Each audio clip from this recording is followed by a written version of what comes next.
3일 동안 보낸 동안 평안하셨나요? 네. 그런데 혹시 3일 동안 지내시면서 한 번이라도 그 하나님이 우리를 심판하실 것이다에 대해서 혹시 생각해 보신 적이 있으실까요? 하나님이 심판하실 것이다. 여러분은 하나님이 우리를 심판하신다는 것을 생각을 하시나요? 그런데 우리는요, 매주 그리고 혹은 매일, 아마도 새벽에까지 기도하러 나오신 분들은 매일 하나님이 우리를 심판하실 것이라고 고백합니다. 언제 이렇게 고백할까요? 바로 우리가 사도신경으로 우리의 신앙을 고백할 때 우리는 계속해서 예수님이 다시 오셔서 살아있는 자와 죽은 자를 심판하실 것이라고, 우리는 그것을 믿는다라고 고백을 합니다.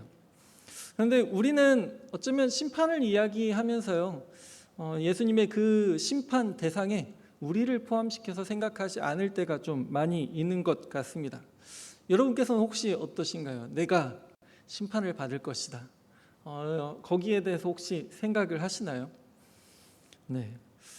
아마 우리도 심판에 대해서 별로 잘 생각하지 않고, 구체적으로 또 생각하지 않고 그렇지만요, 우리뿐만 아니라 그 왕정 시대를 살았던 이스라엘 백성들도 하나님의 심판 이야기하고 생각하고 선지자들이 계속 얘기하지만 그것이 나에게는 별로 해당되지 않는 것으로, 하나님이 어쩌면 그냥 심판하신다라고 말씀하시는 게 나에게 해당이 안 된다라고 생각하는 것뿐만 아니라 나를 심판할 하나님, 우리 백성을 심판할 하나님이 마치 계시지 않는 것처럼, 아니면 하나님이 심판하시겠어? 라고 생각하는 그런 마음으로 좀 그 시대를 살았던 것 같습니다.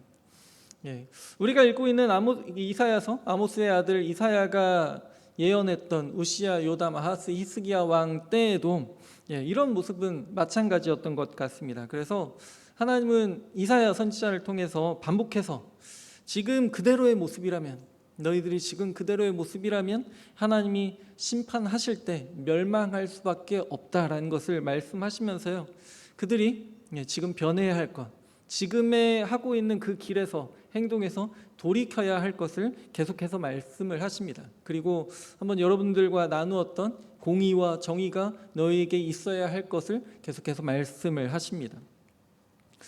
오늘 읽은 이사야 2장에서도 하나님은 말이래 그날에 라고 말씀하시면서요, 하나님이 심판하실 때 일어날 일들에 대해서 말씀을 하십니다. 그리고 우리는 하나님의 심판을 기억하는 가운데요, 첫째로 하나님만 높임을 받으실 것을 기억해야 합니다. 첫 번째 같이 읽었으면 좋겠습니다. 시작. 하나님만 높임을 받으실 것입니다. 하나님은 11절과 17절에서 그날에 하나님만 홀로 높임 받으실 것이라고 말씀을 하십니다. 11절인데요, 같이 한번 읽어보겠습니다. 시작. 그날에 눈이 높은 자가 낮아지며 교만한 자가 굴복되고 여호와께서 홀로 높임을 받으시리라. 아멘. 하나님은 자신이 높아진 몇 가지 사람을 언급하십니다. 눈이 높은 자, 교만한 자, 거만한 자, 자고한 자. 이 사람들은요, 어쩌면 그냥 그 높아진, 자기가 어떻게든 높아진 그런 모습인데요, 그것은 다른 사람들보다 자신을 높인 그런 모습이기도 하지만요, 그렇지만 하나님이 언급하실 때 이들의 모습, 그 모습은요, 하나님의 위치까지 자신을 끌어올렸거나 다른 사람들보다 내가 더 높은 자리, 이런 것보다도요, 내가 하나님보다 더 높아진 어떤 그 위치까지 끌어올렸던, 하나님보다 자신을 더 높게 생각하고 있는 그런 모습의 사람들이었습니다. 어쩌면 지금의 우리의 상황에서는 우리가 교회를 나서면 흔히 볼 수 있는 하나님을 인정하지 않는 모든 사람들도 여기에 또 해당할 수도 있을 것 같습니다. 그런데 하나님은 이렇게 눈이 높은 자, 교만한 자, 거만한 자, 자고한 자에 관해서 말씀하시면서요, 몇 가지를 말씀하시는데요, 13절부터 16절 같이 한번 읽어보겠습니다. 시작. 또 레바논의 높고 높은 모든 백향목과 바산의 모든 상수리 나무와 모든 높은 산과 모든 솟아오른 작은 언덕과 모든 높은 망대와 모든 견고한 성벽과 다시스의 모든 배와 모든 아름다운 조각물에 임하리니. 아멘. 예. 여기 언급된 것들은요, 몇 가지 여러 모습으로 또 단지 한 가지로 생각하기보다는 좀 여러 모습으로 저희가 생각할 수가 있습니다. 먼저 레바논의 높고 높은 백향목은 하늘로 60m, 70m까지 쭉쭉 뻗어 올라가는 그런 나무입니다.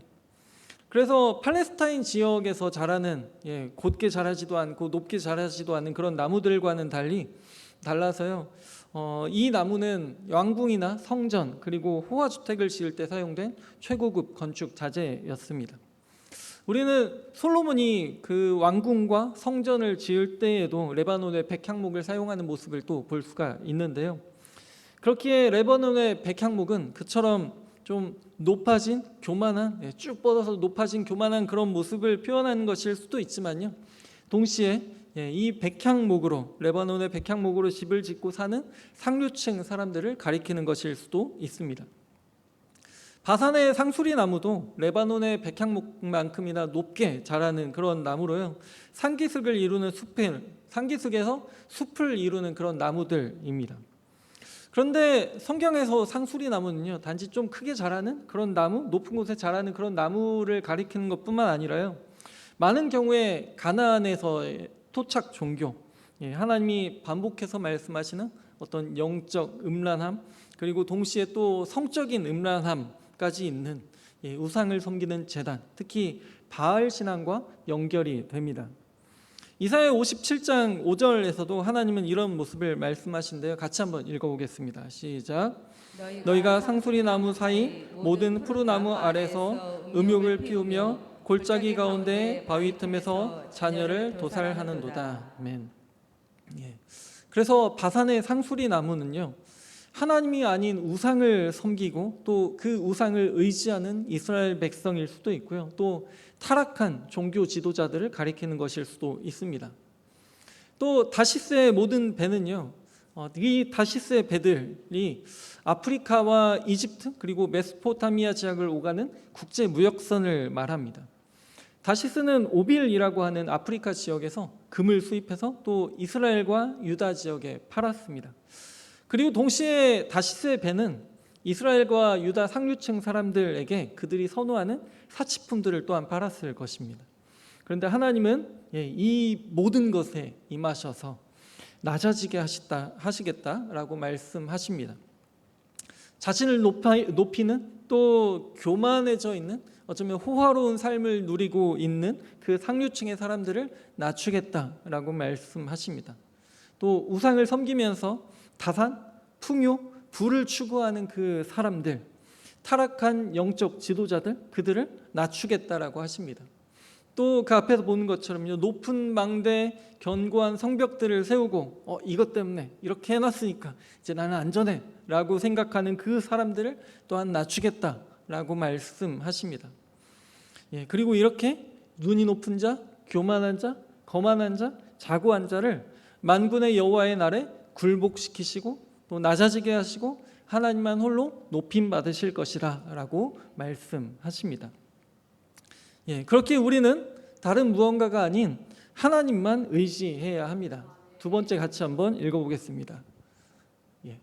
두 번째고요. 네, 시작. 우리는 하나님만 의지해야 합니다. 네. 하나님이 높임 받으시는 날에 그 여호와의 날에 우상들은 없어질 것입니다. 18절 같이 한번 읽어보겠습니다. 시작. 우상들은 온전히 없어질 것이며. 네.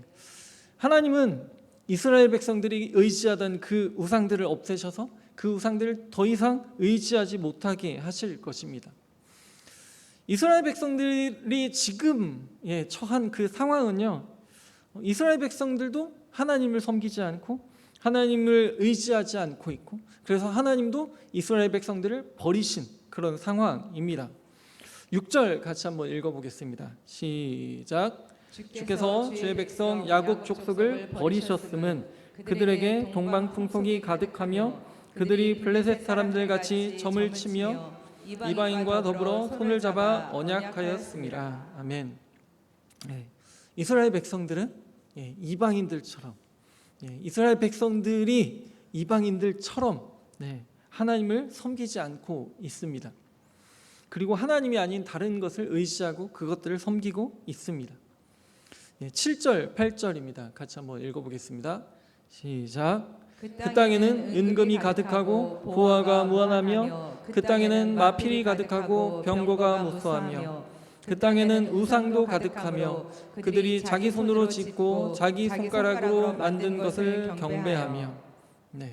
또 이런 모습은 우리가 이사야 후반부에서 또 우상들에 대해서 이야기하는 부분에서도 볼 수 있는 그런 모습이기도 한데요. 어쩌면 이 모습은 지금 당장의 이스라엘 백성들의 모습이기도 하지만요, 이 앞서 이야기했던 동방의 모습, 어쩌면 저기 팔레스타인이 아니라 바벨론이 지금 있었던, 제가 지금 단어가 생각이 안 나는데 그 땅의 모습, 그 땅의 모습일 수도 있습니다. 근데 어쨌든 이렇게 우상을 섬기고 있는 이 이스라엘 백성들의 모습, 이 모습 앞에서요, 선지자는요, 어떻게든 이들을 용서해 주십시오 라고 이야기를 한 것이 아닙니다. 오히려 그렇게 기도하는 것이 아니라요, 오히려 그들을 용서하지 마십시오라고 기도합니다. 9절 같이 한번 읽어보겠습니다. 시작. 천한 자도 절하며 귀한 자도 굴복하오니 그들을 용서하지 마옵소서. 어쩌면 우리가 생각하기 힘든 그런 선지자의 기도일 수도 있는데요, 그런데 선지자는 이렇게 기도합니다. 그러나 그 날에 하나님께서 심판하실 때, 하나님이 모든 것을 낮추시고 홀로 높임을 받으실 때에 하나님을 의지 않고 우상을 섬기던 이스라엘 백성들은 하나님을 두려워할 수밖에 없습니다. 그들은 하나님 앞에 담대하게, 용감하게, 그냥 당당하게 그렇게 설 수가 없습니다. 그렇기 때문에 그들은 바위 동굴, 그리고 땅굴로 들어가서 하나님의 위엄과 영광을 피할 것입니다. 19절입니다. 같이 한번 읽어보겠습니다. 시작. 사람들이 암혈과 토굴로 들어가서 여호와께서 땅을 진동시키려고 일어나실 때에 그의 위엄과 그 광대하심의 영광을 피할 것이라. 아멘. 이것과 거의 비슷한 내용이 21절에서도 반복이 되는데요, 이때가 되어서야, 하나님의 영광을 피하여서 숨게 되는 그때가 되어서야 우상을 섬기고 그리고 우상을 의지하던 이스라엘 백성들은 하나님이 그 심판하실 때, 하나님이 땅을 진동시키려고 일어나실 때에 자신이 섬기고 자신이 의지하고 있던 그 우상들이 더 이상 하나님께서 하시는 그 어떤 것도 막을 수가 없고 또 자신을 보호해 줄 수도 없음을 그때가 되어서야 깨닫게 될 것입니다. 그래서 사람들은 자신이 경배하려고 만들었던 그 금 우상과 은 우상을 버리고 더 이상 그 우상들을 의지하지 않게 될 것입니다. 20절, 22절입니다. 시작. 사람이 자기를 위하여 경배하려고 만들었던 은 우상과 금 우상을 그날의 두더지와 박쥐에게 던지고 너희는 인생을 의지하지 말라. 그의 호흡은 코에 있나니 새말가치가 어디 있느냐. 아멘. 여기 말씀에 있는 것처럼요, 이렇게 같이 한번 고백했으면 좋겠습니다. 너희는 인생을 의지하지 말라. 우리가 인생을 의지하지 않았으면 좋겠습니다.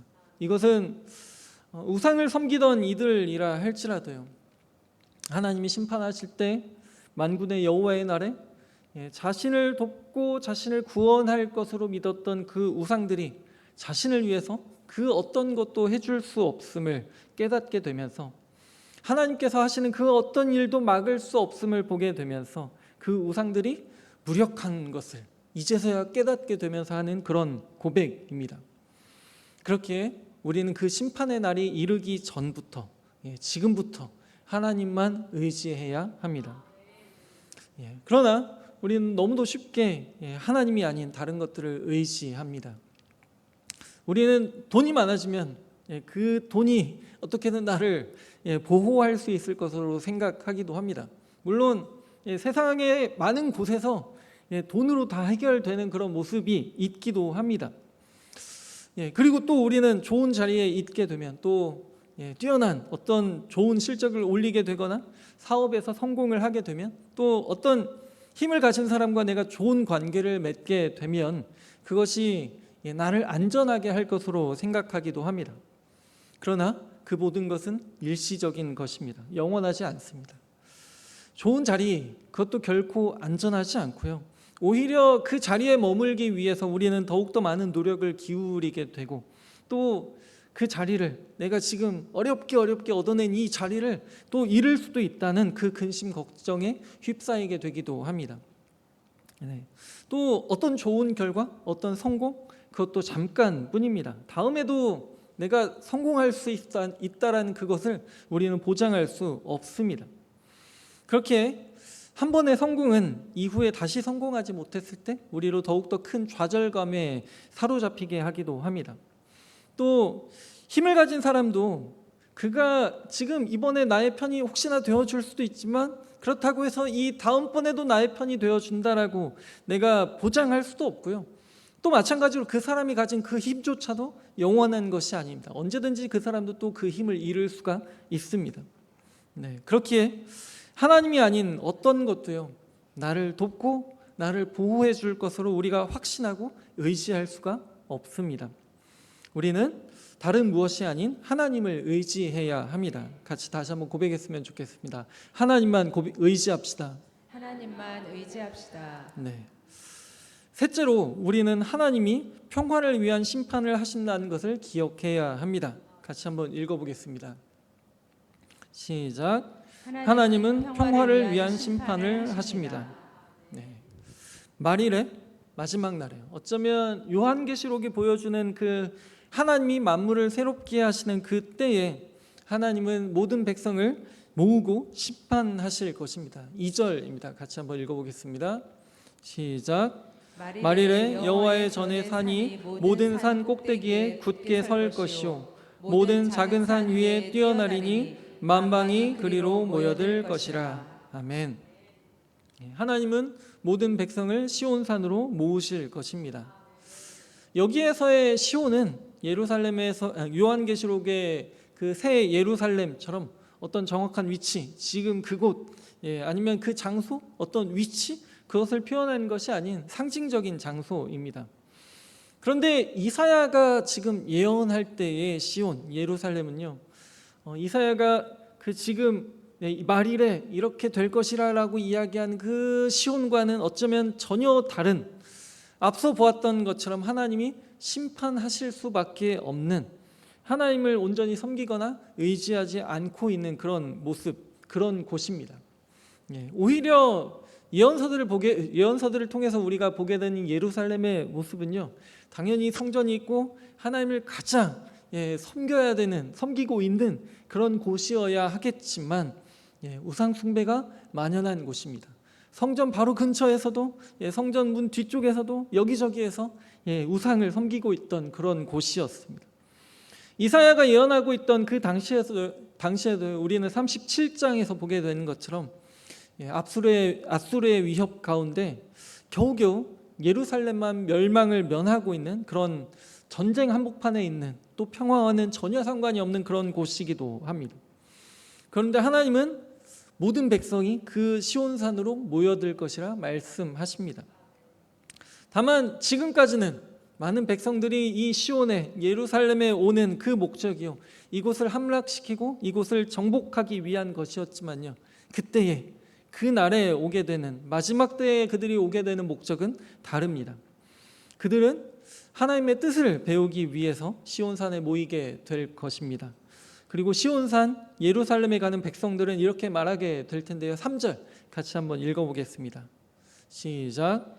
많은 백성이 가며 이르기를 오라 우리가 여호와의 산에 오르며 야곱의 하나님의 전에 이르자. 그가 그의 길을 우리에게 가르치실 것이라. 우리가 그 길로 행하리라 하리니 이는 율법이 시온에서부터 나올 것이요 여호와의 말씀이 예루살렘에서부터 나올 것임이니라. 아멘. 하나님은 시온산, 예루살렘 성전에서 하나님의 길을 가르치실 것입니다. 시온산, 예루살렘 성전은 하나님의 율법, 하나님의 말씀이 나오는 곳이 될 것입니다. 모든 민족은 그곳에서 하나님의 길로 행하는 법을 배우게 될 것입니다. 그래서 그들은 하나님의 길로 이제 행하게 될 것입니다. 그리고 하나님의 길로 행하게 되는 모습은 평화입니다. 같이 한번 해볼까요? 평화. 예, 평화입니다. 4절입니다. 같이 한번 읽어보겠습니다. 시작. 그가 열방 사이에 판단하시며 많은 백성을 판결하시리니 우리가 그들의 칼을 쳐서 보습을 만들고 그들의 창을 쳐서 낫을 만들 것이며 이 나라와 저 나라가 다시는 칼을 들고 서로 치지 아니하며 다시는 전쟁을 연습하지 아니하리라. 아멘. 예. 하나님이 열방 사이에 판단하시고 판결하십니다. 예, 그 결과 나라와 나라가 더 이상 전쟁을 하지 않게 됩니다. 사람들은 그들이 가지고 있는 그 전쟁 무기를 가지고 농기구를 만듭니다. 칼로 보습을 만들고 창으로 낫을 만듭니다. 칼을 들고 서로 치지 않게 되고 전쟁 연습도 전쟁 준비도 하지 않게 됩니다. 나라와 나라 사이에 평화가 있게 됩니다. 예, 물론 이것은 이사야 당시에는, 이사야가 예언하고 있는 그 당시에는 아까 앞서도 말씀드렸던 것처럼요, 조금도 생각할 수 없는 그런 모습이었을 것입니다. 근처의 나라들 때문에 전쟁이 계속해서 그치지 않고요, 아람의 위협이 계속되다가 아람의 위협이 그치면서 아람의 위협을 그치게 했던 아수르가 또 다시 내려와서 위협을 하고, 그 위협이 계속되고 있었던 모습, 그리고 이집트도 계속해서 중간중간 와서 또 괴롭히고 있는 그런 모습, 그 위협들이 계속되는 모습.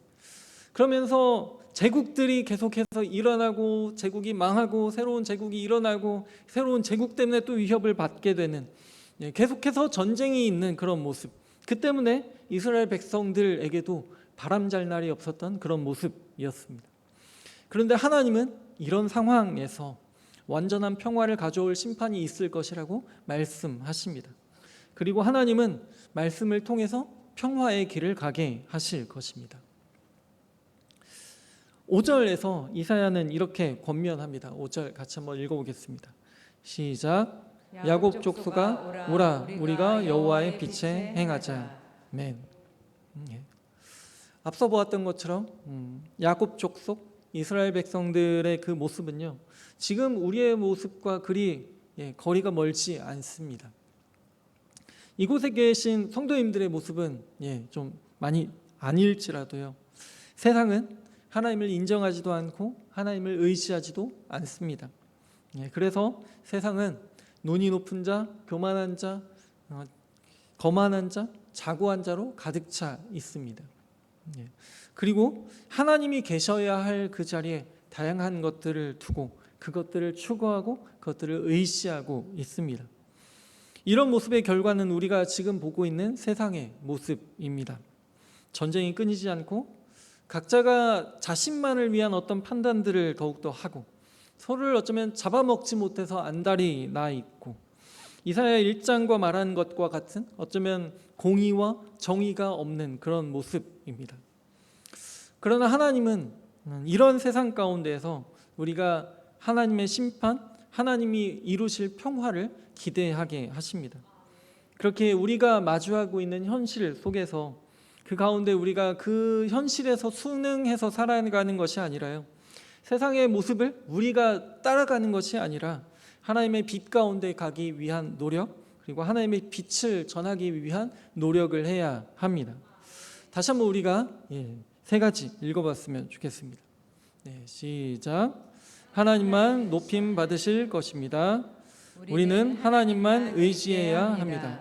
하나님은 평화를 위한 심판을 하십니다. 이렇게 하나님의 심판을 기억하는 가운데 빛 가운데 걸어가시는 덕양중앙교회 성도님들이 되시기를 원합니다.